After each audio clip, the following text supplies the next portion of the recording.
Welcome to the Black Coffee Podcast, and this is your host, Mr. Marcus. And today I want to talk about 4 things we learned living in San Ignacio, Belize. Tammy and I moved to San Ignacio, Belize in August of 2018, and we stayed there roughly 3 months, I think till the end of October of 2018. And there were some things that we learned over there that were way different from living over here in the States. And I think most of it is probably conveniences, which was kind of a tough thing for us to get used to over there. We love it over there, and actually we got comfortable with the inconveniences, but we just noticed that was a bigger challenge than we thought it would be. So let me start with the first thing that we noticed over in San Ignacio, Belize. The banks over there had long lines. I mean, like every bank you went to, the lines was pretty long. And I think that's due to them not having much of a online banking system over there.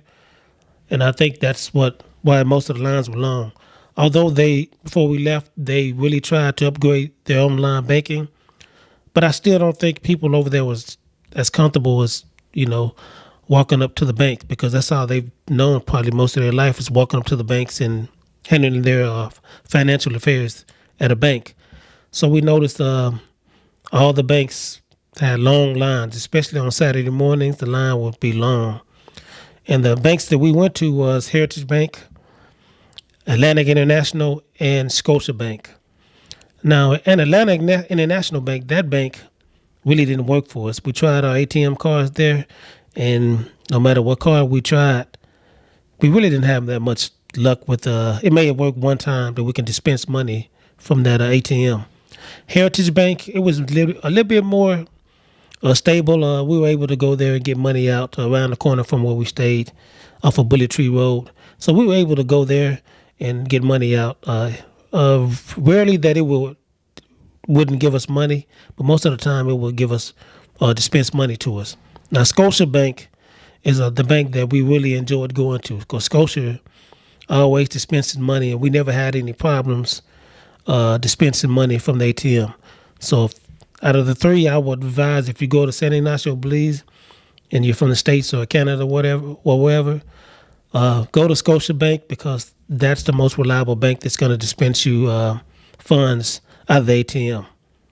And our next thing that we didn't notice about living in San Ignacio, Belize is the cars that they use that I explained were mostly 1987, 86 Nissans, Sentras, maybe Toyotas, Volkswagens, and most of those cars they use for as taxis and things of that nature. And also, I forgot to mention in one of my videos is the way to identify a taxi in San Ignacio, Belize. Most of them have green license plates. That's how you can identify which cars are taxis and which ones are not. But it's easy to see because they're always up and down the streets, kind of like Uber over here. So you see them all the time, and they have green license plates. And that's when you will be able to know that there are taxis over there in San Ignacio. But they also converted their cars from gas to propane. And the reason they did that over there is because gas over there, at least when we were there, was like $10 a gallon or something like that. And I think most of the taxi cabs had propane. They was using propane. I think they put them in the trunk or something, but they do convert them into propanes because it's way cheaper. And I think it may have cost maybe $1, $2 or $3, opposed to paying $10 for gasoline. So that was why they did that transition. And they also have little stations, propane stations, where you can pull up to those propane stations and fill up the propane. I remember one of our taxi drivers, he pulled up at the station, and we didn't know what was going on. And then until I asked a question, because sometimes I'm inquisitive, and I asked the question of what was going on, and the taxi driver said he was filling up the car with propane. And then he started explaining to me why they use propane instead of gas, because, like I said, $10 a gallon opposed to maybe $1 or $2 propane. I mean, you can't beat that. So I understood why they did that, because most of the time those taxis was driving all day and all night. So that gas would have a big hit on them if they had to use gasoline at $10. You know, $10 a gallon. And also the next thing is weed eaters. Now in San Ignacio, we did not see many lawnmowers, push mowers, ride mowers, anything. We didn't see any of those.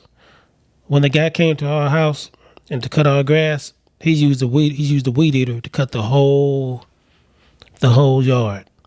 I mean, if you see in the picture that I have up, he's cutting it. You can see he has a weed eater in his hand, and that grass will get pretty high, because it's the rainforest season out there, and the grass will grow. It will rain all the time, and that grass will get pretty high real quick. And he would always come and he would cut it maybe once every other week with a weed eater.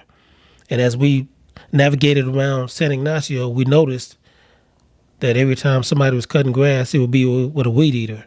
We wouldn't see a lawnmower, not even, like I said, not a push mower, not a ride mower. We would always see somebody cutting grass, a whole yard, with a weed eater. So that was different. But it was effective. I thought it was, I was like, man, that seems like a lot of work, but they seemed to get the job done. Now, I still know it didn't cut as good as a push mower or ride mower. I could tell because the grass was not as even as it would be with a lawnmower. But nevertheless, that's what they use out there. They use weed eaters to cut the whole yard full of grass. And the last thing is septic tanks. I don't know when last time I saw a septic tank after I went to San Ignacio. Just walking around. I remember walking around one time on Bullet Tree Road, just taking a morning walk, and I saw this big septic tank outside of this lady's home. And I think I took a picture of it, but I think I got rid of it. But it was a big septic tank. I mean, a huge one. And like I said, I haven't seen a septic tank like probably since I was a teenager. Maybe in my, maybe 13 or 14. But like I said, we don't have septic tanks here anymore, for the most part, as I know of. And but yeah, most of the places over there, you still see the big septic tank on the side of the houses and stuff. And it just took me back to my childhood. And it was just nostalgic, man. When I saw it, I was like, wow, septic tank. And it made me feel fortunate and thankful of living over here in the States. And like I said, not have to go through using septic tanks anymore. And so I kind of identify with the people, and I feel, I just feel fortunate and blessed that I didn't have to live with a big septic tank outside of my house, because I know some people have to clean those out if something happens. And like I said, it was something different to see, and between that and the long lines at the banks in the morning. Yeah, those are inconveniences I kind of struggled with. But again, like I said, it was a great time. It was a beautiful time over there in San Ignacio. So met good people, met real good people, and had a great time. So like I said, those are the 4 things that we noticed over there. I mean, and most of them are inconveniences, not really deal breakers, but I mean, it did humble us and let us realize that we were blessed living over here in the United States. So that's it for this video, guys. I should be coming up with 4 more things that we noticed in Belize. And I just want to thank you guys for listening. I hope you guys, learned something from this video. And when you get over there at San Ignacio or in Belize, and the country of Belize as a whole, maybe you can revert back to these videos and learn the culture as we did over there. Thank you.